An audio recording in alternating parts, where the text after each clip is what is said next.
ನನ್ಗೆ ಅವಳ ಮೇಲೆ ತುಂಬಾ ಬಾಂಧವ್ಯ ಬೆಳ್ಬಿಟ್ಟಿದೆ ಗೊತ್ತಾ.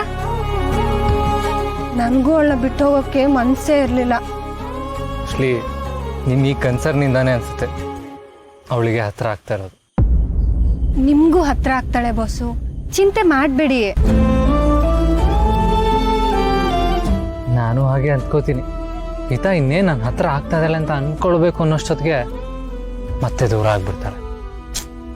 ಅದ್ ಸಹಜ ಅಲ್ವಾ ಬಾಸು. ಅದಿನ್ನ ಪುಟ್ಟ ಮನ್ಸು. ಮಕ್ಳಿಗೆ ಒಂದ್ 6-7 ವರ್ಷ ತುಂಬುವವರೆಗೂ ಅವ್ರ ಅಮ್ಮ ಬಿಟ್ಟು ಬೇರೆ ಪ್ರಪಂಚನೇ ಇರೋದಿಲ್ಲ. ಇವಾಗ ಮನೇಲಿ ಎಷ್ಟೇ ಜನ ಇರ್ಲಿ, ಆದ್ರೆ ಅಮ್ಮ ಮಕ್ಳಿಗೆ ತೋರ್ಸೋಷ್ಟು ಅಕ್ರೆ ಬೇರೆ ಯಾರು ಕೊಡೋದಕ್ ಆಗೋದಿಲ್ಲ. ಮಗು ಬೆಳಗ್ಗೆ ಎದ್ದು ಕಣ್ಬಿಟ್ಟು ಮಕ್ಳು ಕರಾಗ್ರೆ ವಸತಿ ಅಂತ ಹೇಳೋಕ್ಕೂ ಮುಂಚೆ ನೋಡೋದು ಅಮ್ಮನ ಮುಖಾನ. ರಾತ್ರಿ ಹನುಮಾನ್ ಚಾಲಿಸ ಹೇಳಿ ಮಲ್ಗೋಕ್ಕೂ ಮುಂಚೆ ನೋಡೋದು ಅಮ್ಮನ ಮುಖಾನೆ. ಮನೆ ಮನ್ಸು ಎಲ್ಲ ತುಂಬಿಕೊಂಡಿರೋ ಅಮ್ಮ ಅನ್ನ ಜೀವ ಒಂದಿನ ಇದ್ಕಿದ್ದಾಗೆ ಇಲ್ಲ ಅಂದ್ರೆ, ಬುದ್ಧಿ ಬಂದು ಜೀವನ ನೋಡಿರೋರ್ಗೆನೆ ಅಮ್ಮನ್ ಕಳ್ಕೊಂಡಿರೋ ನೋವನ್ನ ಅನ್ಭವಿಸೋದಕ್ಕೆ ಎಷ್ಟು ಕಷ್ಟ.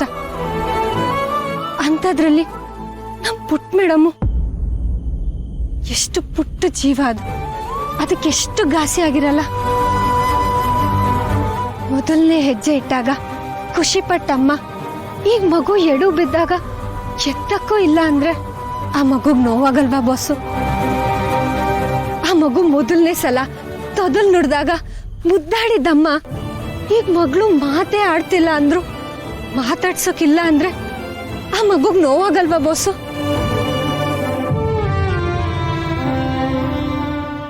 Very true. ಈತ ಕಳ್ಕೊಂಡಿರೋದು ಯಾವುದೋ ಒಂದು ಚಿಕ್ಕ ವಸ್ತು ಅಲ್ಲ. ಯಾರು ಯಾವತ್ತು ಕಳ್ಕೊಳ್ಳೋಕ್ಕೂ ಇಷ್ಟ ಪಡ್ದಿರೋ ಅಮ್ಮನ್ನ. ಆ ಮನ್ಸಿಗೆ ಘಾಸಿ ಆಗಿದೆ. ಪುಟ್ಟ ಮನ್ಸದು.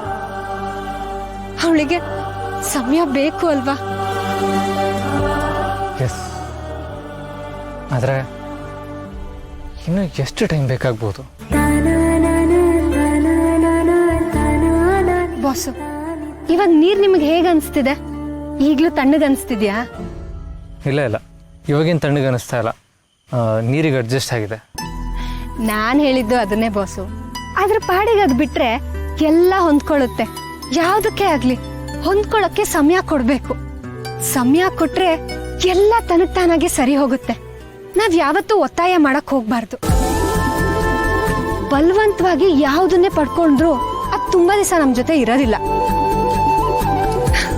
ಇವಾಗ ನೀರಿಗೆ ಹೊಂದ್ಕೊಳಕ್ಕೆ ನಿಮ್ ಕಾಲಕ್ಕೆ ಸಮಯ ಕೊಟ್ರಿ ಅಲ್ವಾ, ಹಾಗೇನೆ ದೂರ ಆಗಿರೋ ಸಂಬಂಧನ ಹೊಂದ್ಕೊಳ್ಳೋದಕ್ಕೆ ಸಮಯ ಕೊಡಿ.